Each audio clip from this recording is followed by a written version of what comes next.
Hello students, welcome to Education Plus. இன்னைக்கு நம்ம CBSE Class 10 Chapter 5ல 5.1ல 4thல இருக்கிற subdivisions பார்த்துருக்கோம். ஏற்கனவே 3 subdivision பார்த்துருக்கோம். இன்னைக்கு 4th subdivision அதுல இருந்து நம்ம பார்க்கலாம். So question வந்து -10, -6, -2, -2 and so on. இது APN check பண்ணணும்.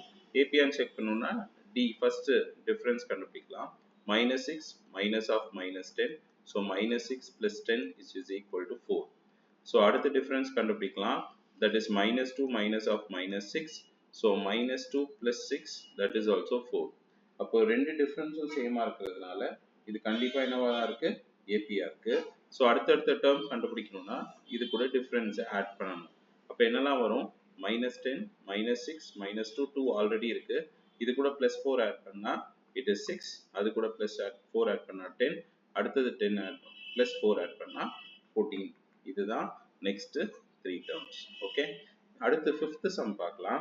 5th subdivision என்ன கொடுத்திருக்காங்க அப்படின்னா -3 plus root 2, 3 plus 2 root 2, 3 plus 3 root 2 அப்படி கொடுத்துட்டே இருக்காங்க.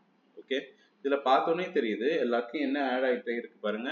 ரூட் ஆட் ஆகுது. இங்க 1 root 2 இருக்கு, அடுத்து 2 root 2 இருக்கு, அடுத்து 3 root 2. அப்ப அடுத்து ஆப்வியஸ் என்ன வரணும்? 3 plus 4 root 2.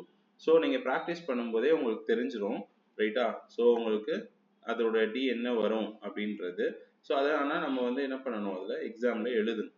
அப்போ டி என்ன வரும்? 3 plus root 2 minus 3 இல்லையா? ஸோ +3 -3 கேன்சல் ஆனால் root 2. இப்போ அடுத்த டிஃப்ரென்ஸ் பார்க்கணும்னா 3 plus 2 root 2 minus 3 plus root 2 இல்லையா?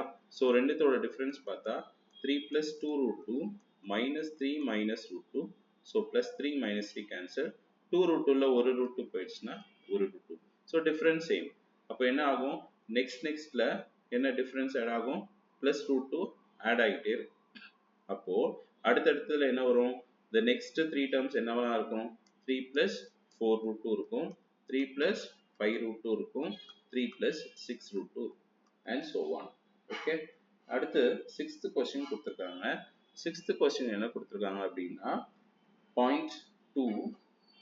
6th question வந்து நமக்கு கொடுத்திருக்கிறது வந்து 0.2 and 0.22 and 0.222 and 0.222. இப்போ and so on. இது APN கண்டுபிடிக்கலாம். So AP first difference 0.22 minus 0.2. So cancel பண்ணா நமக்கு என்ன வரும்? ஸோ நிறைய பேர் டெசிமல்ல கன்ஃபியூஸ் ஆகாதீங்க. ஓகே, அப்படி ஆச்சுன்னா நீங்க இந்த மாதிரி சிம்பிளா போட்டுக்கோங்க. ஓகே, ஸோ நமக்கு 0.02 வருது இல்லையா? ஸோ அதே மாதிரி அடுத்து நெக்ஸ்ட் என்ன வரும் நமக்கு? அடுத்தது நமக்கு D2 எடுக்கும். D2 என்னது? இதுல இருந்து இதை மைனஸ் பண்ணணும். 0.222 minus 0.22. அப்போ இதை நம்ம சப்ட்ராக்ட் பண்ணோம்னா 0.222 0.22. இதுல 2 0 0 0. ஸோ 0.002. இப்போ இதோட டிஃபரன்ஸ் வேற, இதோட டிஃபரன்ஸ் வேற. So D1 which is not equal to D2, therefore this is not an AP. AP இருந்தாதான் 3 terms கண்டுபிடிக்க முடியும், கண்டுபிடிக்க சொல்லியிருக்காங்க. So this is not an AP, so we'll stop this. Okay, so இந்த sums அப்படியே அடுத்தடுத்த இன்னும் subdivisions நிறைய இருக்கு. Next videosல நம்ம கண்டினியூ பண்ணலாம். Okay, thank you.